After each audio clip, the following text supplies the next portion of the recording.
네. 자, 이번 시간에는요, 중국 얘기를 좀 해볼 텐데, 지난 한 1, 2년 정도 아마 중국 투자하셨던 분들 굉장히 힘드셨을 겁니다. 그리고 뭐 주가도 뭐 정말 상상 이상으로 많이 떨어진 분들도 계실 테고, 그러다 지금 중국 분위기가 조금씩 변하고 있는 것 같은데, 이제 달도 차면 기울듯이, 워낙 밑에까지 가서 이제 올라오는 건지 아니면 진짜 뭔가 새로운 엔진 하나를 달고 뭔가 꿈틀대는 건지 한번 여쭤보도록 하겠습니다. 우리 김경환 연구위원님 나오셨습니다. 어서 오십시오. 안녕하십니까. 네, 반갑습니다. 중국 시장 참 오래 보셨잖아요. 네. 이렇게 어려웠던 시기도 별로 없었죠? 아닌가? 있었어요? 사실 뭐 최근의 문제들은 이제 구조적이었다 보니까 네. 네, 뭐 많이 죄송스럽기도 하면서도 네, 많이 좀 힘든 상황이 이어졌던 것 같습니다. 네. 네. 그러니까 이렇게 막 한 지난 2년 정도를 완전 바닥을 겼잖아요. 그렇죠. 이럴 때가 별로 없었죠, 중국이. 뭐 주가 측면에서 보면은 바닥을 기었고 중국이 지금 전 산업, 그러니까 글로벌 저희가 보는 모든 산업에 거의 영향을 주는데 네. 이제 안 좋은 쪽으로 주거나 아니면 경쟁력이 좀 확대된 제조업 중심으로 영향을 주는 섹터도 많다 보니까 국내 투자자한테 이렇게 말씀을 드리는 것들이 좀 다양해진 것도 있고 이제 직접 투자 관점에서는 뭐 워낙 다들 힘드신 부분들이 있었기 때문에 오늘 하반기 전망 얘기를 좀 간단히 드리겠지만 어차피 내용은 중국 관련된 어떤 전체적인 정책들이나 네. 중국 경기를 좀 보심에 있어서 악재나 호재가 좀 이제 산적해 있기 때문에 섹터별로 좀 보실 수 있는 아이디어나 이런 것들 좀 드리도록 하겠습니다. 악재가 여전히 남아있는 부분이 좀 있어요? 그러니까 구조적인 악재들은 계속 있죠. 뭐 아시는 부동산이나 우리가 기대하는 뭐 민간 소비나 이런 것들은 뭐 과거 같지 않죠. 부동산은 여전히 불안한 거죠, 거기도? 그러니까 불안하다기보다는 수요가 안 좋고요. 네. 그다음에 이제 공급 과잉이 워낙 심하다 보니까 이제 여전히 건설 경기도 안 좋고 이제 뭐 선행 지표들은 도는 게 있지만 아직까지는 굉장히 조금 부진하다고 보실 수 있겠습니다. 네. 그 홍콩 시장은 지금 뭐 지수나 이런 면에서 꽤 괜찮아요? 지난 한 달? 한 달만 놓고 보면 되게 무한하긴 한데 올해 연초부터 수익률도 누적으로 보면 미국보다는 좋았는데 아, 그래요? 네, 지난 한 4, 5년 동안 뭐 거의 계속 떨어졌기 때문에 이제 올해 어쨌건 이유가 있어서 올라가지만 네. 홍콩 쪽에서 국내에도 좀 많은 피해를 줬지만 기본적으로 최근에 이제 조금 3월부터 시장이나 뭐 전체적인 신흥국 대비해서는 아웃퍼폼이라고 지금 저희 얘기를 하는데 그래. 몇 프로 정도나 올랐습니까? 지수마다 좀 다른데 항생지수 기준으로는 저점 대비해서는 한 25%에 30% 올랐고요. 네. 최근에 이제 4월 이후로 보면 한 10에서 한 15% 정도. 아, 그래요? 네, 그 정도 이제 좀 회복을 했죠. 근데 그 오른 게 워낙 많이 떨어져서 오른 거예요? 아니면 진짜 뭔가 좀 반전의 분위기들이 좀 보일 만한 것들이 좀 있어서 그렇습니까? 일부 이제 가격적인 측면이 좀 큽니다. 그러니까 예. 결론적으로 말씀드리면 이익은 이제 더 빠지지 않는데 밸류에이션이 워낙 이제 한 5년 동안 빠졌기 때문에 최근에 여러 가지 좀 이슈에 따라서 밸류에이션이 올라오는 상황이 좀 연출이 됐습니다. 그러니까 뭐 미국도 그렇고 인도도 그렇고 신흥국 기타 국가들 대비 완전 왕따였었고 또 홍콩이 반영했던 거는 아시겠지만 홍콩은 조금 혼혈화라고 좀 표현 좀 그렇습니다만 실적은 본토에서 가져오는데 네. 유동성이나 금리나 환율은 또 글로벌. 연준에 의해서 좌우가 되다 보니까 이제 두 가지가 다 안 좋을 때, 뭐 미국이 긴축할 때 그리고 중국이 지금 리오프닝 이후에 경기가 안 좋을 때는 같이 안 좋은 두 배가 안 좋았다가 최근에 올라오는 거는 이제 외국인들이 네. 꾸준히 다시 좀 돌아오는 상황이고요. 외국인들이 그럴 수 있는 거는 진짜 기본적으로 최근 한 4년 놓고 보면 예. 외국인이 갖고 있는 홍콩이나 중국 주식 포지션이 워낙 낮다 보니까 네. 이제 일부 이제 기타 주식 대비 해칭 차원도 되고요. 또 최근에 중국 경기가 성장률 관점에서, 그러니까 안 믿으시는 분도 있지만 네. 총량적인 관점에서 수출이나 제조업이나 서비스업은 좋거든요. 예. 그래서 그런 것들이 리오프닝 때 이제 저희가 작년 기준으로 보면 실제로 성장률이 한 3에서 4%밖에 안 됐는데 네. 이번 1분기에 이제 5.3%가 나오다 보니까 경기 베팅을 세게 하는 건 아닌데 워낙 주가가 싸고 이익은 더 안 빠지니까 네. 이제 안정이 좀 되는구나라는 측면에서 좀 들어온 측면도 좀 있고요. 하나만 더 말씀드리면 네.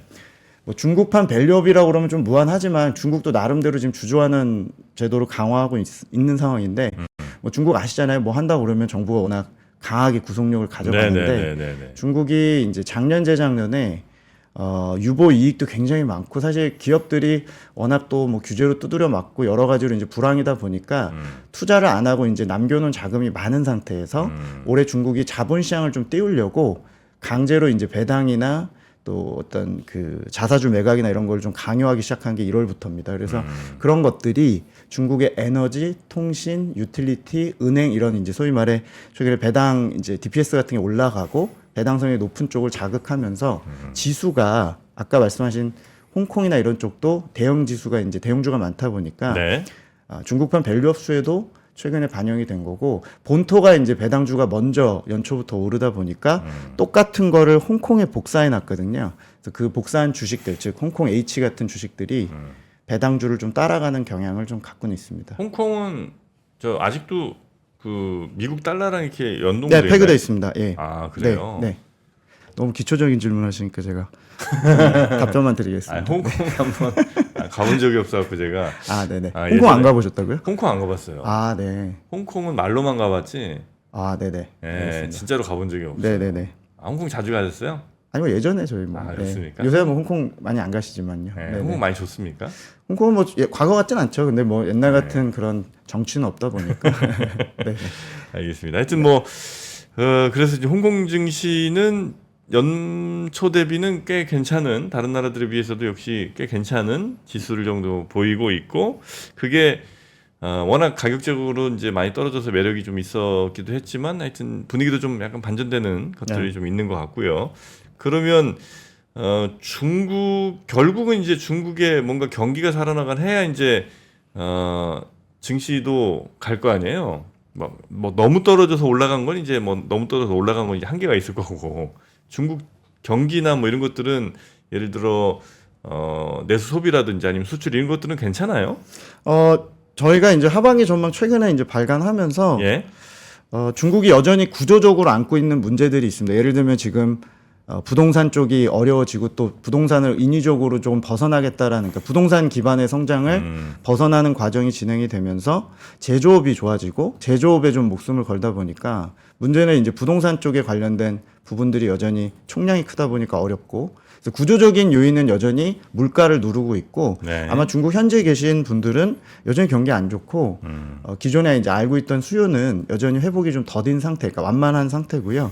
반면에 팬데믹 후유증이라는 부분도 분명히 있거든요. 그러니까 네. 분명히 순환적으로 회복될 수 있는 부분들은 있는데 서비스업이나 수출이나 뭐 민간 소비 이런 것들은 바닥은 작년 하반기에 찍은 것 같고 최근에 조금씩 올라오고 있습니다. 그래서 저희가 하반기에 중국의 성장 관련해서 조금 자료를 잠깐 띄워주시면요. 하반기 전망의 일부 내용을 반추해서 좀 말씀을 드리면 크게 하반기에 좀 세 가지 정도 지지할 것 같습니다. 이거는 중국 주식을 직접 안 하셔도 국내에 이제 관련된 중국 관련주나 중국 소비, 투자 또 미국에 관련된 중국 주식 보실 때 참고하시면 될 것 같은데요.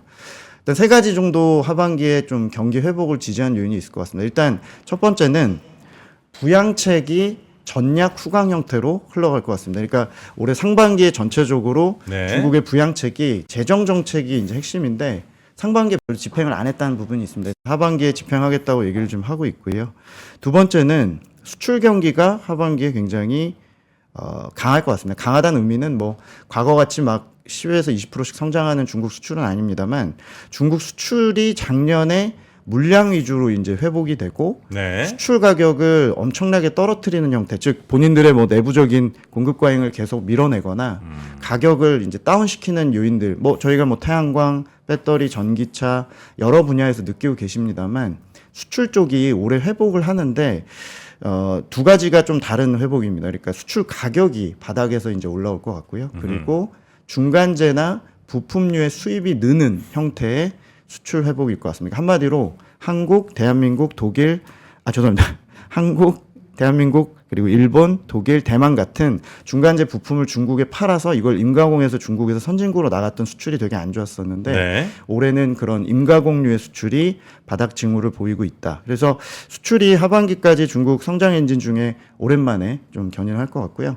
마지막 세 번째가 부동산의 충격이 지난 3년 동안 성장 쪽이나 이런 쪽에 충격을 많이 줬는데 올해 저희 예상은 그냥 결론만 말씀드리면 3분기쯤에 중국의 선행성 있는 일부 중고, 구축, 기존 주택 이런 가격들이 주택 가격이 먼저 좀 바닥 확인을 할 것 같습니다. 거의 3년 만이거든요. 네. 그래서 오른다까지 얘기를 제가 감히는 못 드리고 안정되는데 이게 어떤 의미냐면 네. 하반기 중국의 건설 경기 투자 수요가 매우 좋아요, 건축이 좋아요 이런 게 아니라 그때도 말씀드렸지만 소비가 중산층의 역자산 효과가 이제 주택 가격이 바닥을 좀 찍으면서 이제 조금 소비 관련된 심리나 이런 것들이 좀 의미 있게 하반기부터 좀 올라올 가능성. 요 세 가지 정도가 하반기 중국 경기 관련해서나 네네. 시장을 좀 지지하는 요인이라고 저희가 주장을 하고 있습니다. 아, 근데 중국도 밸류업해요? 네, 중국이 그러니까 그러니까 두 가지 축으로 지금 하고 있는데 예. 이거 장표 조금 19페이지 띄워 주시면은 네. 1월 달에 일단 중국의 그 많은 국영 기업들, 상장 기업들 대상으로 이제 그 소위 말해 이제 당서기들이 보통 CEO를 하고 있는데 CEO의 KPI죠. 본인들의 성과 관리나 이런 거를 시총 관리나 자사주 매입이나 이제 배당 성향 이런 걸 가지고 당국이 이제 너의 인사 고과를 하겠다라고 했던 게 1월부터고요. 그리고 4월부터는 중국이 이제 구자를 좋아하다 보니까 뭐 무슨 뭐 9가지 조치 이런 것들을 발표를 하는데 네. 10년 만에 이제 자본시장 활성화를 위한 신국 구조라 해서 국가 뭐 9가지 조치 뭐 이런 거의 약자인데요. 내용은 이겁니다. 배당해라. 그리고 배당을 하고 강요성을 가지고 이제 관리 종목으로 이제 지정할 수도 있으니까 이익 대비해서 저희가 이제 배당이 좀 떨어지거나 이제 어떤 그 자사주 매입이나 이런 소각이나 이런 것들이 좀 떨어지는 기업에 대해서 강요하는 정책이 4월 달에 일단 큰 틀이 나왔고요. 그리고 최근에 이제 중국 홍콩 보시면 직접 관심을 하시거나 이런 이제 비율은 저희가 최근에 많이 떨어졌지만 중국의 이런 중자가 붙은 국영 기업들이나 이제 소위 말해 대형 이제 이런 국유 기업들의 주가가 먼저 올랐고 최근에는 이제 민영 기업들도 이제 배당에 대한 기대로 이제 밸류업이 좀 되고 있습니다. 그러니까 어차피 ROE가 이제 막 떨어지는 시대다 보니까 전체적으로 ROE를 제고시키는 노력들이 이제 내부적 자체적으로 배당 쪽이나 이런 쪽에서 좀 일어나고 있고 홍콩도 자사주 매입이나 이런 것들이 지난 10년 내 거의 뭐 레코드 하이 수준으로 늘었기 때문에 이제 이런 것들이 조금 이제 밸류업 쪽에서 자극을 좀 했다고 보시면 됩니다. 그 자본 얘기가 나와서 그런데 네네. 아주 뜬금없는 질문 좀 죄송합니다. 아예 아닙니다. 예. 공산당이잖아요. 네. 근데 자본가들이 이 척결해야 될 1순위들 아닙니까? 아 이거는 90년대로 돌아가서 저희가 이제 논쟁을 해야 되는데 어떻게 그 난제를 해결했지? 아 그러니까 이제 그 뭐 어차피 그 계급 쪽에서 네. 이거 좀 길어지는데 90년대 그 장저민이라고 강택민 강석이 있었잖아요. 그때 당시에 결국에는 이제 자본주의의 이제 어떤 좋은 점들을 본인들이 차용한다고 하면서 기업가를 이제 당원으로 넣겠다라고 얘기를 했고 우리나라 이제 한중 수교한 게 92년도잖아요. 그래서 어차피 이제 돈 버는 게 우선이고 실용이 우선이다 해서 그때 당시에 이제 그런 형태로 당 내용을 좀 수정하면서 좀 모호하게 흘러갔던 모순을 해결하고 해야 될 거 아니에요. 근데 뭐 어차피 미국, 한국 다 모든 기업들은 기본적으로 이제 시장 열 때 이제 그렇게 보면서 들어갔는데 최근에 와서는 좀 딜레마가 있죠. 그러니까 뭐 사유재산이나 이런 거 인정에 대한 얘기까지 드리면 제가 좀 길 것 같고 기본적으로 어떤 사유재산이나 이런 것들이 인정이 되는데 어차피 이제 이념적으로 접근한 내용이 아니라 기업가라든지 이제 시장주의, 시장 쪽이나 이런 쪽으로 본다면 일단 모호하지만 일단은 기타 국가들 좀 차용하면서 가는 형태가 될 것 같습니다. 네네네.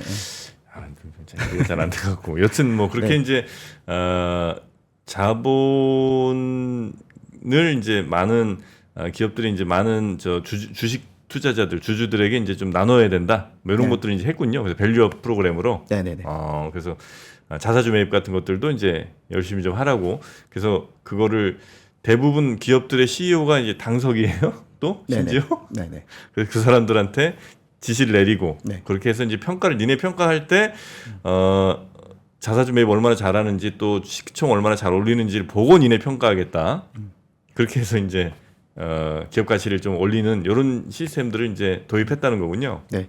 그러니까 뭐 어쨌건 상장 기업이 다 뭐 당서기들이 본다, 뭐 당에서 뭐 나왔다 이렇게 하면 좀 논쟁 여지가 있는데 기본적으로 국영 기업들이나 특히 중앙정부 소속 국영 기업들의 경우, 특히 우리나라로 치면 예전에 뭐 한전이나 KTNG처럼 독과점에서 이제 중국의 내부적으로 이제 이게 상장을 시켰지만 실제로는 사실 당에서 일부 지분을 갖고 있거나 인력들이 이렇게 나와 있는 경우가 꽤 많죠. 그래서 시가총액의 저희 전체 한 40에서 50% 정도는 국영기업들이 일부 이제 가지고 있기 때문에 이런 정책을 쓸 때는 구속력을 좀 많이 갖는다는 의미로 좀 말씀을 드렸습니다. 네, 그러면 중국의 그런 배당 잘하는 기업들을 조금 뭐 투자하는 것도 하나의 방법일 수 있겠네요. 지금 이제 만약 이런 분위기가 쭉 간다면 배당 장기적으로 유효하고요. 예. 중국이 지금 워낙 돈이 안 도는 문제도 안고 있고 예. 워낙 내부적으로 성장 엔진을 바꾸는 과정에서 이제 작년 재작년에 저희가 목격한 게 리오프닝 리스크 이런 것들이 대부분은 은행에 잠긴 자금들이나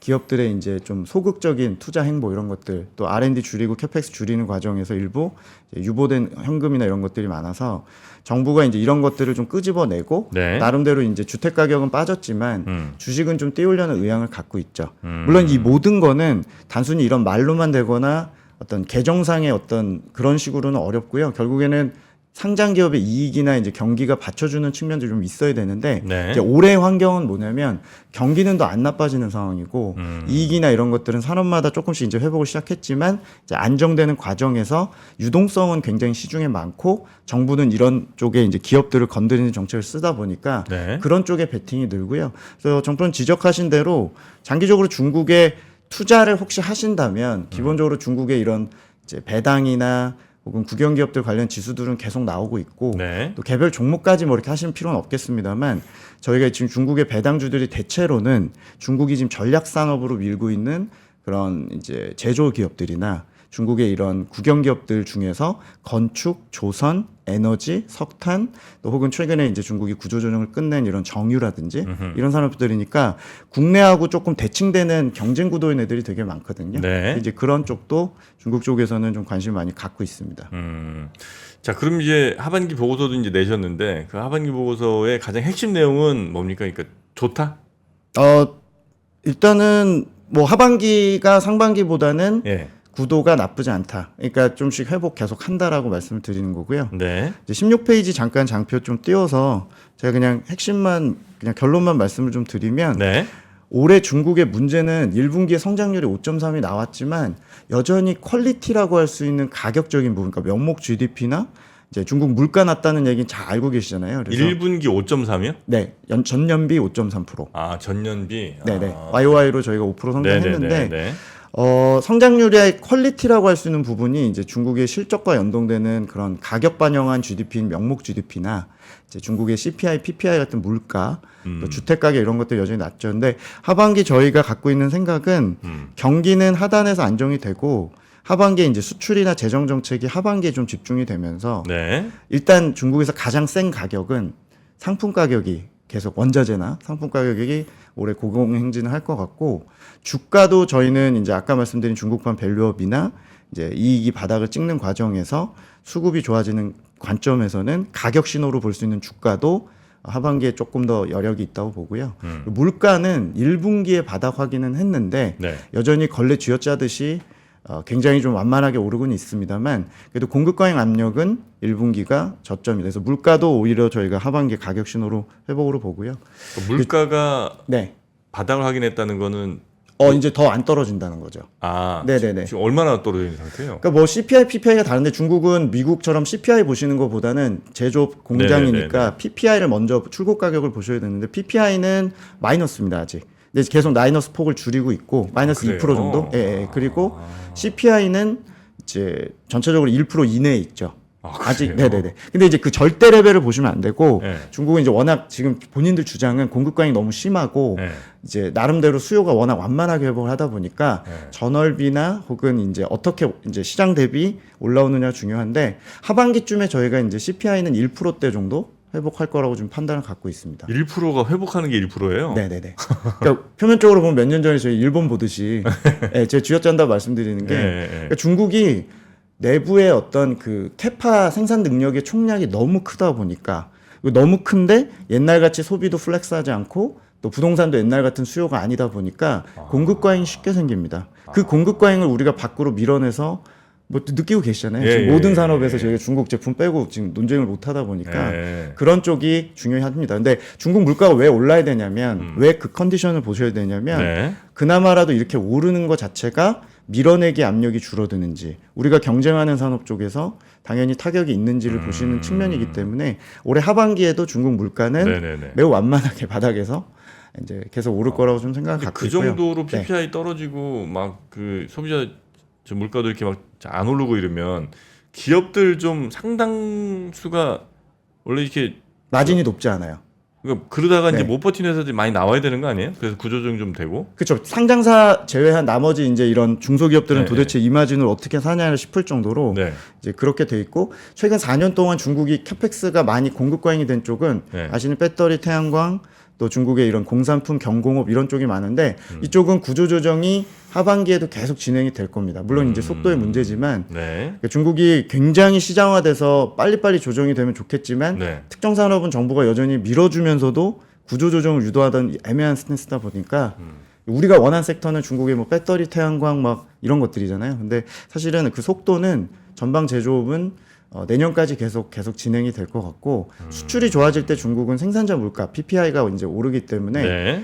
대략 말씀드리면 7월 달쯤에 중국의 그 기업의 컨디션을 보여주는 PPI는 7월 정도에 이제 증가세, 그러니까 상승세의 플러스 전환이 될 것 같고, 하반기에 이제 구조조정 진행이 같이 되면 전체적으로 물가는 이제 좀 완만하게 네네. 상저 하고 형태로 가지 않을까 생각을 갖고 있고요. 중국 정부는 그런 구조조정의 의지가 좀 강력하게 있어요? 아니면 어쨌든 구조조정 한다는 거는 인민들의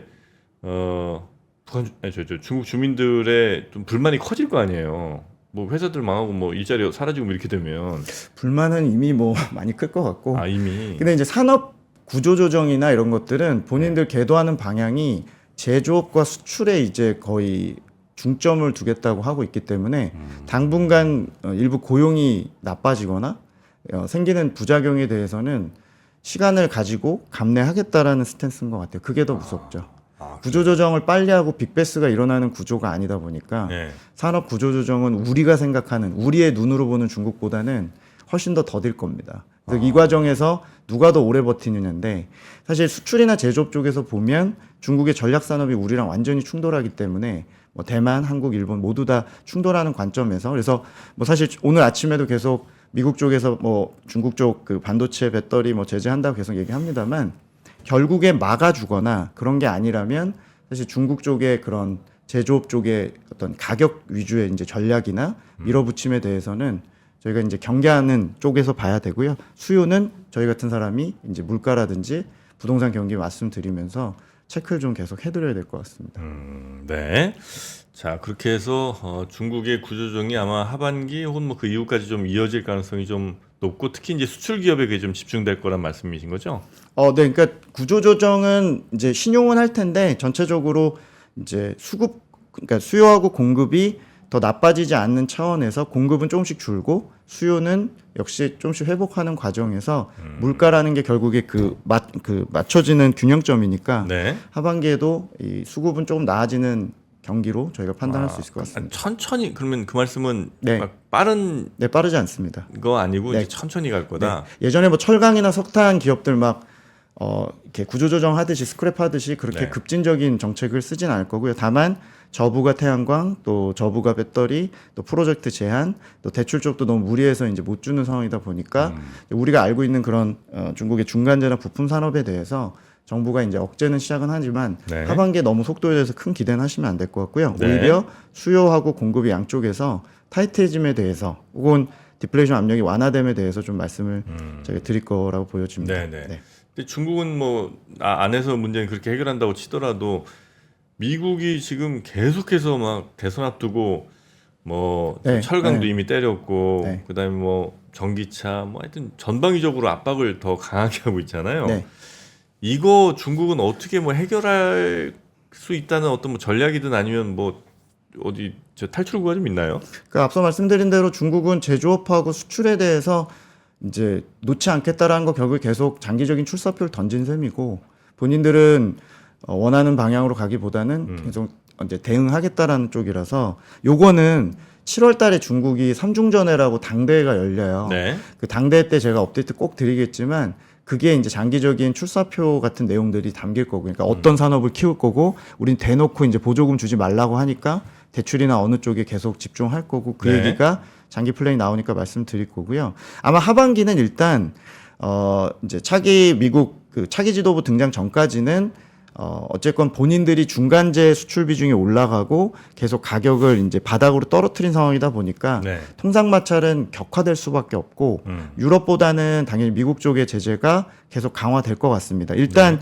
지금 얘기가 나온 거는 배터리에 전기차 완성차에 대해서도 뭐 의회는 120%까지 관세 때리겠다 이렇게 얘기를 하고 있는데 일단 특정 품목에 대해서는 이번 주에 발표가 될 거고 중국의 궁극적인 미국 쪽 노출도가 많진 않아서 네. 말씀드린 전기차나 배터리 이런 거는 향후 이제 원천 봉쇄가 돼서 이제 못 들어가는 쪽에 영향을 크게 줄 거라고 생각을 갖고 있고 아마 그 연말까지는 중국 쪽에 대한 이제 우회 수출을 막는 쪽에 이제 집중할 것 같습니다. 미국 입장에서는 미국 쪽으로 못 들어오게 하니까 이제 멕시코라든지 뭐 캐나다 이런 데 우회하거나 베트남 이런 데 우회해서 오다 보니까 이런 쪽을 좀 원천 봉쇄하는 전략들이 제기가 될 거고요.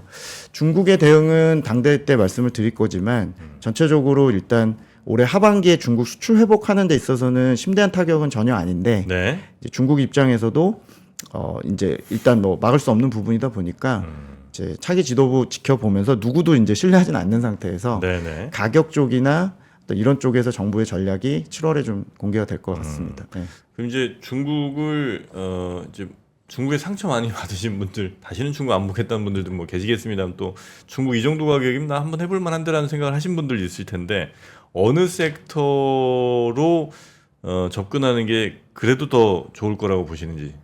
일단 저희는 하반기 전망은 하반기에 이제 뭐 중국 증시나 홍콩은 네. 단기적으로 뭐 네. 이번 달이나 다음 달까지는 이제 1차적으로 올라온 다음에 좀 쉴 수는 있겠습니다만 네. 하반기에 일단 중국이나 홍콩 쪽에 그러니까 본토의 경우는 CSI 300이나 이런 그 제조업 소비 1등 기업들 그러니까 블루칩이죠. 네. 그런 종목 위주로 본토를 좀 보고 있고요. 홍콩은 지수가 좀 더 하반기에 상승 여력이 있고 지금 상단이 이제 막혀버린 쪽이 작년 2월 달에 이제 전고점인데요. 네. 2월 달에도 저희가 이제 괜찮다고 했다가 그 이후로 정말 하락을 오래 했는데 이제 작년 2월 달, 그러니까 리오프닝 직후의 상단을 하반기에 이제 홍콩 쪽 지수는 트라이 할 것 같다라고 말씀드리고 네. 분야의 경우는 그냥 종합해서 말씀드리면 일단 아까 원자재나 커머디티 쪽에서 굉장히 이제 가격 강세가 계속 지속될 거라고 말씀드렸기 때문에 네. 상반기에는 이제 구리 관련 이런 것들이 산업 금속이었다면 하반기는 철강이나 화학 가격들 계속 저희가 말씀드리고요.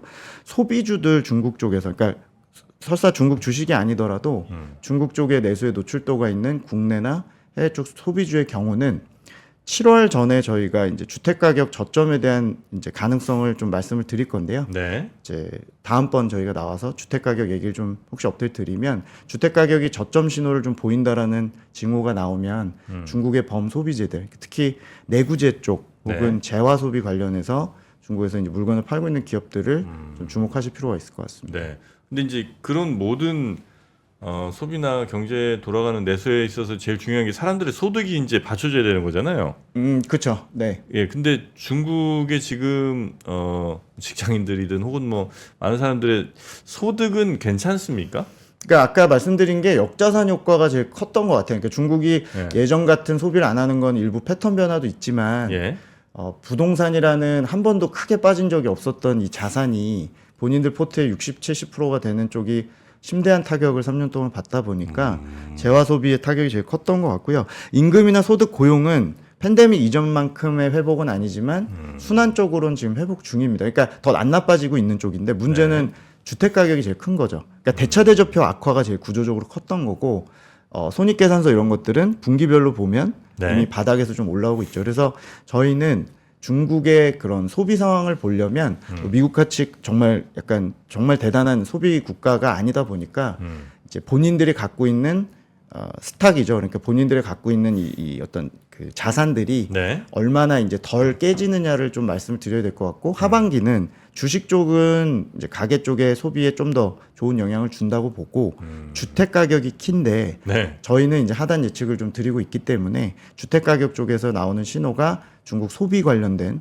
이제 그 임팩트는 가장 크지 않을까 생각합니다. 과거 같지 않습니다. 저희는 그런 설레발은 아니고 네. 중국이 워낙 36개월 정도 가까이 주택 가격이 빠지는 과정에서 소위 말해 중국의 두터운 중산층 나름대로 있는 중산층들이 너무 과거 같지 않기 때문에 이제 그런 쪽에서의 성장률이 하반기 회복 여부를 저희가 조금 이제 바닥에서 보고 있는 거죠. 네, 중국이 끝으로 부동산 부양 정책을 많이 이제 쓴 거잖아요. 많이 썼죠.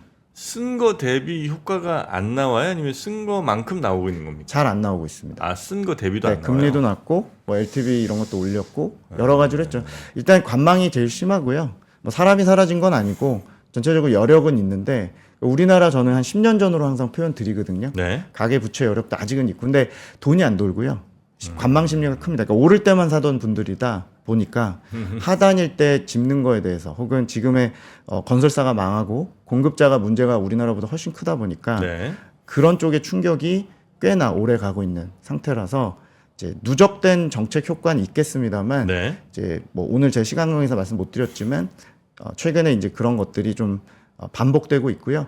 일단 그래서 저희는 하반기 건설 경기까지는 못 보고 이제 소비 쪽에서 보는 주택 가격을 저희가 이제 텔레그램이나 자료를 통해서 좀 저점 신호를 말씀을 드리도록 하겠습니다. 네네네.